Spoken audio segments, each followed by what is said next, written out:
নমস্কার বন্ধুরা, welcome to soulful tarot channel. আশা করি তোমরা সবাই ভালো আছো, সুস্থ আছো, পজিটিভ আছো এবং নিজের নিজের লাইফে পজিটিভভাবে এগিয়ে চলছো। চলে এসেছি আজকে তোমাদের সামনে আরও একটি নতুন রিডিং নিয়ে। আজকে রিডিংয়ে দেখব তোমার পার্টনারের কারেন্ট ফিলিংস, কি ভাবছে সে তোমাকে নিয়ে, কি চিন্তা ভাবনা করছে। ওকে, তো মনে রাখবে রিডিং কোনো জেন্ডার স্পেসিফিকেশন নয়, ছেলে মেয়ের উপর বেস করে রিডিং হয় না, কমপ্লিটলি এনার্জি বেস রিডিং। তোমার পার্টনার ছেলে না মেয়ে সেটা তুমি ভালো জানবে। আরও একটা কথা বলি, তোমরা কন্ট্যাক্ট জোনে আছো না নো কন্ট্যাক্ট জোনে আছো, এক্সট্রা ম্যারিটাল অ্যাফেয়ার বা লাভ রিলেশনশিপ, ম্যারিড হতে পারো, আনম্যারিড হতে পারো, যেটাই হোক না কেন তোমরা সবাই দেখতে পারো। প্লিজ ডিভাইন, তো তোমরা তোমাদের পার্টনারের নাম বারবার করে মনে মনে নিতে থাকো। নিজেদের মধ্যে কাটানো সব থেকে ভালো যে মোমেন্ট আছে সেই মোমেন্টকে মনে করতে পারো, যাতে আমি তোমার পার্টনারের কারেন্ট এনার্জি ক্যাচ করতে পারি। এবং একই সাথে ডিভাইনকে প্রে করো, উনি যেন আজকের এই রিডিং থ্রু তোমাদেরকে সঠিক মেসেজ দেয়, অ্যাডভাইস দেয়, গাইডেন্স দেয়। প্লিজ ডিভাইন আমাকে গাইড করো। আমার যে সকল ভিউয়ার্সরা রয়েছে, ওনাদের পার্টনার আমার ভিউয়ার্সকে নিয়ে কারেন্টলি কী ভাবছে, প্লিজ ডিভাইন গাইড করো।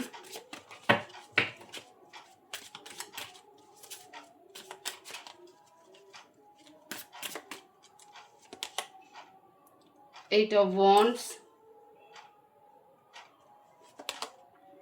Ace of Pentacles,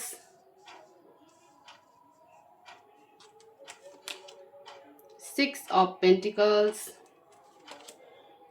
Eight of Cups,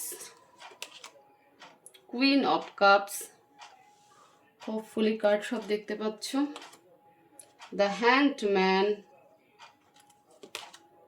The Star, Six of Wands,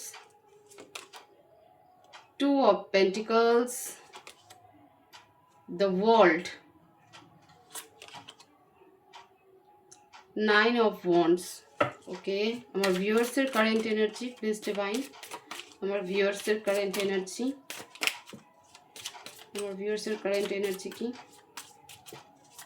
please divine guide করো আমার ভিউয়ার্সের current energy. Ten of Swords, Three of Wands, Queen of Wands, Two of Wands.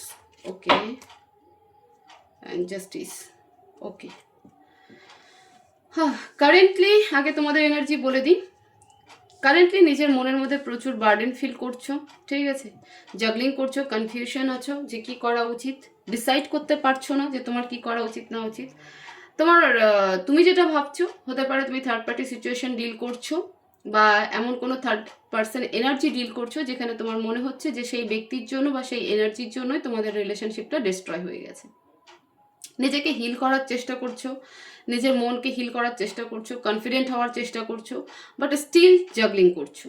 মনে মনে বারবার করে pray করছো, ঈশ্বরের কাছে বলছো যে আমার সাথে জাস্টিস হয়নি, আমার সাথে কবে জাস্টিস হবে, কি করে জাস্টিস হবে, কেন আমার সাথে এত ইনজাস্টিস হয়ে গেল।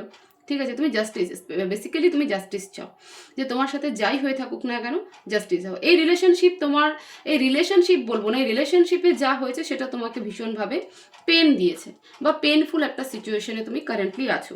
তুমি কিছুতে একসেপ্ট করতে চাইছো বাট কিছুতে একসেপ্ট করতে পারছো না।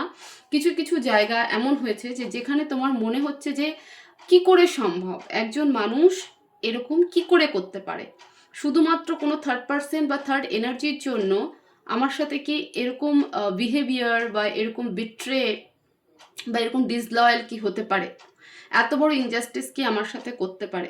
ওকে, তো বেসিক্যালি তুমি জাস্টিস চাচ্ছ এবং তোমার রিলেশনশিপে যা ঘটনা ঘটে গেছে সেটা তোমাকে ভেতর থেকে শেষ করে দিয়েছে। তুমি আবারও রিপিটেডলি নিজেকে চেষ্টা করছো হিল করার, আমি বলবো না যে কমপ্লিটলি হিল করে ফেলেছো, বাট নিজেকে চেষ্টা করছো। তুমি নেচারের সাথে থাকছো, হতে পারে তোমার বাড়িতে কোনো পেট রয়েছে, সে বিড়াল হোক, কুকুর হোক, এরকম কোনো মানে পশু রয়েছে যার সাথে তুমি টাইম স্পেন্ড করছো। প্রকৃতির সাথে আছো, বাড়িতে হয়তো গাছ টাছ লাগাচ্ছ বা কোথাও ঘুরতে গেছো নিজের মুডকে চেঞ্জ করার জন্য, নিজের মাইন্ড এনভায়রনমেন্টকে চেঞ্জ করার জন্য। ওকে, তো নিজেকে হিল করছো। তোমার মনে হচ্ছে যে না, একদিন সব কিছু ঠিক হবে, ডিভাইন আমার কথা শুনবে, একদিন ইউনিভার্স আমার সাথে জাস্টিস করবে। বাট এখনও স্টিল ডিসাইড করতে পারছো না, এখনও সেই পাস্ট মেমোরিজে আটকে আছো এবং রাত রাত জাগছো। হয়তো আকাশের দিকে তাকিয়ে প্রশ্নও করছো যে কেন তোমার সাথে এরকম হলো। ঠিক আছে, অ্যাকশন মোডে নেই, স্টিল বসে আছো, বাট জাস্ট অবজার্ভ করছো যে কেন হলো। এবং তোমার ফোকাস এই থার্ড পার্সন বা থার্ড পার্টি এনার্জিতে, যে সেই ব্যক্তির জন্য তুমি তাকে এক প্রকার ব্লেমও বলতে পারো বা তাকে নিয়ে বেশি। যদি তোমার রিলেশনশিপে কোনো থার্ড পার্সন নাও থেকে থাকে, তোমার এই এনার্জির জন্যই কিন্তু রিলেশনশিপে থার্ড পার্সন ইনভলভ হয়ে যাবে বা সেই এনার্জি ক্রিয়েট হয়ে যাবে, কারণ তুমি নিজে অ্যাট্রাক্ট করছো তোমার রিলেশনশিপে। যাই হয়ে থাকুক না কেন, সেটার জন্য তুমি বারবার সেই থার্ড এনার্জিকেই তুমি ইন্ডিকেশন দিচ্ছ বা ইন্ডিকেট করছো যে সেই ব্যক্তির জন্য বা সেই এনার্জির জন্যই এত কিছু হয়েছে, নইলে পরে এই ব্যক্তি আমার সাথে এরকম করতে পারে না। ওকে, তো এই হচ্ছে তোমার কারেন্ট এনার্জি এবং তুমি ঈশ্বরের কাছে বারবার প্রে করছো উনি যেন তোমার সাথে জাস্টিস করে। তোমার পার্টনারের কারেন্ট ফিলিংস কি? তোমার পার্টনার তোমার সাথে কমিউনিকেশন করতে চায়, কমিউনিকেট করতে চায়, বাট সেও নিজেকে ইমোশনালি ব্যালেন্স করার চেষ্টা করছে। সেই ইমোশনালি ইমব্যালেন্স, নিজেকে ঠিক তোমার থেকে দূরে রাখতে চাইছে না বা দূরে রাখতে আর পারছে না, তো তোমার সাথে কমিউনিকেট করার চেষ্টা করছে। কারেন্টলি সেও কিন্তু ওয়েটিং পিরিয়ডেই রয়েছে। সে তো অপেক্ষা করছে যে তুমি যদি একবার কন্ট্যাক্ট করো, তুমি যদি একবার মেসেজ করো, তুমি যদি একবার ফোন করো। সে দূর থেকে তোমাকে দেখছে, তোমাকে অবজার্ভ করছে, কোনো না কোনো বইতে তোমাকে অবজার্ভ করছে। সে টেলিপ্যাথিতেই হোক, চাই সোশ্যাল মিডিয়ার থ্রু হোক, কোনো না কোনোভাবে সে তোমাকে অবজার্ভ করছে এবং ওয়েট করছে যে তুমি যদি তার সাথে কমিউনিকেশন করো, তুমি যদি তাকে কমিউনিকেট করো, তুমি যদি তাকে ফোন কল করো, তাহলে বোধহয় সব থেকে তার জন্য সুবিধা হয়। তার মাইন্ডে চলছে যে সে তোমার সাথে কমিউনিকেশন করুক, কারণ সে ইমোশনালি ডিসব্যালেন্স। সে নিজেকে ব্যালেন্স করার চেষ্টা করছে, বাট সে রাখতেও পারছে না, করতেও পারছে না। প্রচুর চেষ্টা করছে নিজেকে আটকে রাখার জন্য তোমাকে যাতে কমিউনিকেশন করতে না হয়, কমিউনিকেট করতে না হয়, কথা বলতে না হয়, তাকে এগিয়ে আসতে না হয়, বাট সে পারছে না, কমিউনিকেশন করার কথা ভাবছে। তো হতে পারে যে তোমার পার্টনারের মেসেজ আগামী 2-3 দিনের মধ্যে আসতে পারে, বা কোনো রকম কল আসতে পারে, বা ছোট্ট কোনো মেসেজ আসতে পারে। ওকে, সেও রাত জাগছে, সেও ভাবছে যে কেন এরকম হলো। সে শুরু তো সব কিছুকেই করতে চায়, যে সম্পর্কে গ্রোথ ছিল, যে সম্পর্ক তার কাছে মনে হয় যে এই সম্পর্ক তাকে গ্রোথ দিয়েছে, তাকে সাপোর্ট দিয়েছে। তার কাছে কিছুই ছিল না তখন এই সম্পর্ক ছিল, এবং তুমি আসার পর তার লাইফে অনেক গ্রোথ হয়েছে, অনেক সে ভালো কিছু অ্যাচিভ করেছে। সে একটা সাপোর্ট পেয়েছিল, লাইফ সাপোর্ট পেয়েছিল, সেই সাপোর্ট তার কাছে নেই। তো সেগুলো আজকে কিন্তু সে বসে বসে তোমাকে নিয়ে অ্যাজিউম করছে, বা সেটাকে তোমার বলতে পারো যে ভাবছে। ঠিক আছে, অবজার্ভ করছে সেই পুরোনো মেমোরিজকে, বারবার করে রিমাইন্ড করছে সেই সমস্ত জিনিসকে। 6 of pentacle with 6 of wands, সে ফিরে তো আসতে চায়, তারও ভিতরে বিশ্বাস যে এই সম্পর্ক একদিন ভিক্টরি পাবে। বাট সে ফাইন্যান্সিয়ালি ফোকাস, তার মনে হয় যে আমাকে ফাইন্যান্সিয়াল স্টেবল হতে পারে তার লাইফে কোনো ফাইন্যান্স বা টাকা পয়সা সম্বন্ধীয় কোনো ক্রাইসিস সিচুয়েশন চলছে, সেই জন্য সে ফাইন্যান্সিয়ালি বেশি ইনভলভ হতে চায়। ঠিক আছে, সেদিকটাতে সে তার কাছে ফোকাস, কিন্তু তার স্টিল বিশ্বাস আছে, তার ভেতরে একটা কনফিডেন্ট আছে, সে ইউনিভার্সের উপরে কনফিডেন্ট আছে যে একদিন এই রিলেশনশিপ ভিক্টরি আছে। এবং দেখো এখানে একটা সিমিলার এনার্জি, তুমিও নেচারের সাথে কানেক্টেড, তোমার পার্টনার তিনি যাই প্রফেশন করে থাকুক না কেন বা যেখানেই থাকুক না কেন, তিনি কিন্তু নেচারের সাথে কানেক্টেড। হতে পারে তার জবটাই এরকম যে যেখানে নেচার এনভায়রনমেন্ট বেশি, এবং সেখানেও কিন্তু অনেক পশু পাখি জন্তু জানোয়ার আছে। ঠিক আছে, এই সিনারিও তোমার সাথেও এসেছে এবং এখানেও আছে। এবং এখান থেকে আমি আরও একটা কথা বলতে পারি যে এই রিলেশনশিপ কিন্তু স্পিরিচুয়াল রিলেশনশিপ। তোমার পার্টনার কিন্তু স্পিরিচুয়ালি অ্যালাইনও হচ্ছে, ডিভাইন কিন্তু তাকে অ্যালাইন করার চেষ্টা করছে, এক্স্যাক্টলি বোঝানোর চেষ্টা করছে যে সম্পর্কের গুরুত্বটা কতটা। 8 of cups with 2 of pentacles, emotionally heartbreak তারও হয়েছে এবং সেও কনফিউজ। তোমার ক্ষেত্রে এসেছিল 2 অফ ওয়ান্ডস, তোমার পার্টনার ক্ষেত্রে এসেছে 2 অফ পেন্টিকলস। তো তোমার পার্টনারও স্টিল কনফিউজ, ডিসিশনস নিতে পারছে না যে তার আসা উচিত কি উচিত না, কমিউনিকেশন করা উচিত কি উচিত না, কারণ তোমার সাথে কন্ট্যাক্ট করলে বা কথা বললে আবার তাকে ইমোশনাল হার্টব্রেক হতে হয় নাকি। তো সেই সব কিছু কিন্তু সে চিন্তা ভাবনা করছে। তো দুজনের এনার্জি কিন্তু same energy, mirroring energy. Queen of cups and the world card এটাই দেখায় যে তোমার মধ্যে সেই ইমোশনাল সাপোর্ট ছিল, তুমি একজন ইমোশনাল মানুষ। ঠিক আছে, যে তাকে সব থেকে ভালো বুঝতো, যে তাকে সব থেকে বেশি ইমোশনালি সাপোর্ট করেছে, তোমার থেকে ভালো তাকে সে আর মানে তাকে কেউ আর বোঝে না, তুমি তার কাছে সব, মানে তার পুরো পৃথিবীই হচ্ছে তুমি। এই সমস্ত জিনিস কিন্তু তোমাকে নিয়ে তার মধ্যে কারেন্ট সিচুয়েশনে কিন্তু এই সব কিছুই চলছে। তো তোমাকে নিয়ে তার কারেন্ট ফিলিংস কিন্তু ভীষণ ভালো। সে ভাবছে যে তোমাকে কন্ট্যাক্ট করবে, বাট কোথাও হলে গিয়ে সে নিজেকে আটকাচ্ছে যে পাস্টের কোনো ঘটনা তুমি না আবার তুলে বসো, কারণ সেও তোমাকে ছাড়া কিন্তু থাকতে পারছে না। নিয়ার ফিউচার কি হবে প্লিজ ডিভাইন গাইড করো। নিয়ার ফিউচার, এই রিলেশনশিপে নিয়ার ফিউচার, এই ব্যক্তি আমার ভিউয়ার্সকে কি কন্ট্যাক্ট করবে, নিয়ার ফিউচার কি হবে প্লিজ ডিভাইন। নিয়ার ফিউচার তোমরা 7 থেকে 10 দিনকে কনসিডার করতে পারো প্লিজ ডিভাইন। নিয়ার ফিউচার কি হবে, এই রিলেশনশিপের নিয়ার ফিউচার, এই ব্যক্তি নিয়ার ফিউচারে কি করবে আমার ভিউয়ার্সের সাথে, অ্যাকশন নেবে, কন্ট্যাক্ট করবে, প্লিজ ডিভাইন গাইড করো।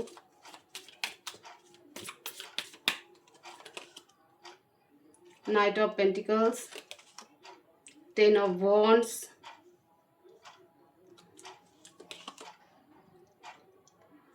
oh God, 7 of Pentacles, 5 of Wands, the Moon,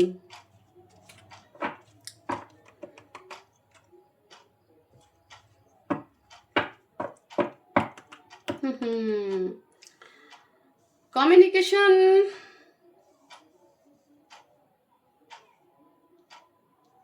করবে, কিন্তু সে জানে যে এবারের কমিউনিকেশন শুধুমাত্র আমার কমিউনিকেশনে হবে না, তোমার কিছু ক্লিয়ারিটি চাই, ক্লিয়ার আনসার চাই, ক্লিয়ার কনসেপ্ট চাই, এই সব কিছু তোমার চাই। ওকে, তো এই সব কিছু ছাড়া তুমি যে তাকে অ্যাকসেপ্ট করবে না সেটা খুব ভালো করেই জানে। তো সেটা নিয়ে সে ভাবছে নিয়ার ফিউচারে, আগে সে সেইভাবেই মেন্টালি প্রিপেয়ার হবে, তারপরে গিয়ে তোমার কাছে প্রপোজাল নিয়ে আসবে, তারপরে সে তোমার কাছে আসবে। তো একটু স্লো প্রসেস আছে। অ্যাডভাইস প্লিজ ডিভাইন, অ্যাডভাইস কি আমার ভিউয়ার্সের জন্য, আমার ভিউয়ার্সকে কি অ্যাডভাইস দিতে চাও প্লিজ ডিভাইন, অ্যাডভাইস।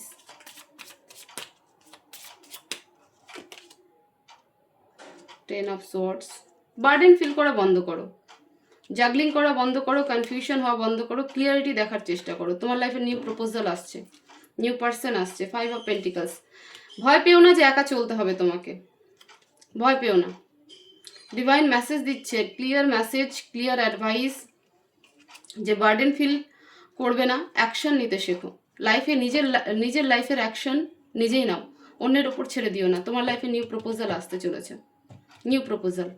ওকে, তুমি যদি ভাবো যে আমি সারা জীবন একাই থাকবো না, কিন্তু ডিভাইন বলছে না, সারা জীবন একা থাকবে না। নিজের লাইফের ডিসিশনস নিজে নাও, নিজে মুভ অন করো, নিজের লাইফটাকে আরও বেটার করার চেষ্টা করো। কোনো কনফিউশন রেখো না, চোখ কান খোলা রেখে অন্ধের মতো না হেঁটে চোখ কান খোলা রাখো, এবং এই যে একা চলার ভয়, সেই ভয়টাকে ছেড়ে দাও এবং নিজের লাইফের ডিসিশন নিজেই নাও। তো এই ছিল তোমাদের রিডিং, তোমার পার্টনারের কারেন্ট ফিলিংস এবং নিয়ার ফিউচার তোমার পার্টনার কি অ্যাকশন নেবে।